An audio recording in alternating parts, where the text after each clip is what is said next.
History This Week, December 27th, 1853. I'm Sally Helm. Charles Dickens likes to prepare for a reading with a series of rituals to protect his voice and loosen up for the performance. For breakfast, he has 2 tablespoons of rum with cream. At tea time, a pint of champagne. And just before he goes on stage, he gulps down a raw egg mixed with cherry. Delicious.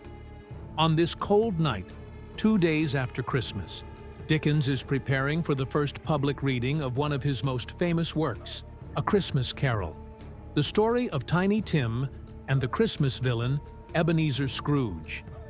When A Christmas Carol was first published in 1843, 10 years before this reading, it sold out in 3 days. Music.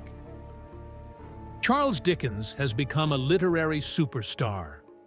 On this night at the Town Hall in Birmingham, England, 2,000 people gather to hear him read the story aloud. The newspaper, Music, reports that the room is decorated with holly wreaths. The lights are bright, and the people are lively and happy. Dickens steps in front of the crowd and sits in an armchair. He is dressed in holiday style, wearing a purple waistcoat and a diamond-studded evening jacket. His reading lasts 3 hours, but people stay fully interested. Dickens does not just read, he acts out the parts. He leans forward, he twirls his mustache. The newspaper writes that the audience was filled with loud cheers because of the kind and simple lessons of the story. Dickens will read A Christmas Carol many times in the future. On his tour in New York years later, people will sleep outside just to get a seat, like they do today for big shows or performances. Since Dickens's death, the story has been performed hundreds of times, music, by high school students, radio, broadcasters, and even the Muppets. And today on this podcast, we have a special holiday episode for you, something a little different. We are going to play a piece of history itself, the 1949 version of A Christmas Carol, starring film legend Vincent Price. So you can decide for yourself what makes this story so loved for so many years. And now, A Christmas Carol, the classic version that aired on TV across the country on Christmas Day, 1949. Gilbert K. Chesterton once said, "In everyone there is something that loves children, fears death, and enjoys sunlight." And this part enjoys Charles Dickens. Before I tell you about A Christmas Carol, let me read what Charles Dickens himself wrote about this story.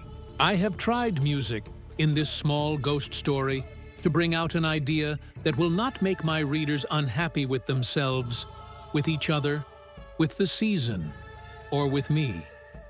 May it visit their homes in a happy way." Charles Dickens. To begin with, Jacob Marley was dead. There is no doubt about that. So I repeat clearly that Marley was as dead as a doornail. Did Scrooge know he was dead? Of course he did. Ebenezer Scrooge, and he had music, been partners for many years. Scrooge never removed Marley's name, and so it stayed there 7 years later. Music above the warehouse door. Ebenezer Scrooge.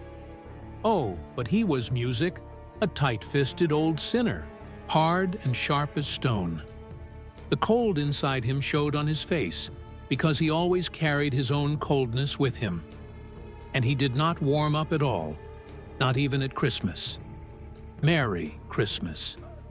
Merry Christmas, Uncle. God bless you. Christmas humbug. Christmas?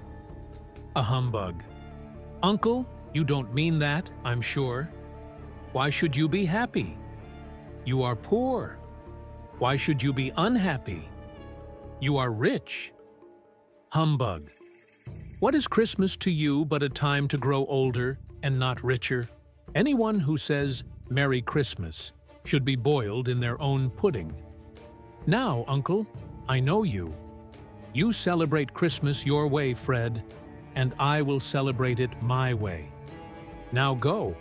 This is a place of business. Don't be angry. come eat with us tomorrow? No, Caroline will be happy to see you. Why did you get married? Because I fell in love. Love is the only thing more foolish than Christmas. Good afternoon, nephew. Uncle, I am truly sorry to see you like this. Merry Christmas, Bob. Merry Christmas, sir. If I hear another sound, you will lose your job. Coughs. You want tomorrow off, I suppose. That is not convenient, but it is only one day in the year, sir. A poor excuse to take money from your employer every 25th of December. But come early the next morning. I will, sir.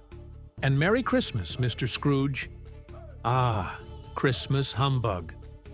While most of London was happy and joyful on Christmas Eve, Scrooge ate his sad dinner at his usual lonely tavern. After reading all the newspapers, he went home to bed. Scrooge lived in rooms that once belonged to Marley, his former partner. And, as said before, Marley had been dead for 7 years. Dead as a doornail. Heat. Heat. Ebenezer Scrooge. Who is there? What do you want from me? Who are you? I am your partner, Jacob Marley. You don't believe in me? I do not. What proof do you need beyond your own senses? I don't know. Why doubt your senses? Because a small stomach problem could trick them. You might be undigested food. Humbug, I say. Have mercy. Terrible spirit. Do you believe now? I do. I do. Why do you wear that heavy chain? I made it link. By link in my life. Just as you are doing now. It is my punishment. I am here to warn you of the same fate. But if you change your ways, you can escape it. You were always a good friend, Jacob. Thank you. You will be visited by 3 spirits. Without them, you cannot avoid my fate. Expect the first tomorrow when the clock strikes 1, the next the following night, and the third the next night at midnight. Can I see them all at once? No. Remember what has happened between us. Scrooge tried to say humbug, but he could not. It did not seem like nonsense. He went to bed without changing and fell asleep at once. A few hours later, are you the spirit that was promised? I am. Who are you? I am the ghost of Christmas past. Long past? No, your past. Why are you here? For your good. Come with me. He showed him a Christmas from long ago. Do you know that boy? Yes, it is me as a child. I remember. I felt so lonely. The other children did not like me because you avoided them. Oh, poor boy. There was a boy singing last night. I wish I had given him something. Shall I show you another time? No. No. Because you stopped loving her. Your love of money ended it. No, spirit, show me no more. Scrooge woke up again. The bell struck 1. I am the ghost of Christmas present. Look at me. Yes, spirit, teach me. Touch my robe. Look, this is your clerk, Bob Cratchit's house. He is poor, but happy. Here comes Bob with Tiny Tim. Merry Christmas. The family is joyful, even with little money.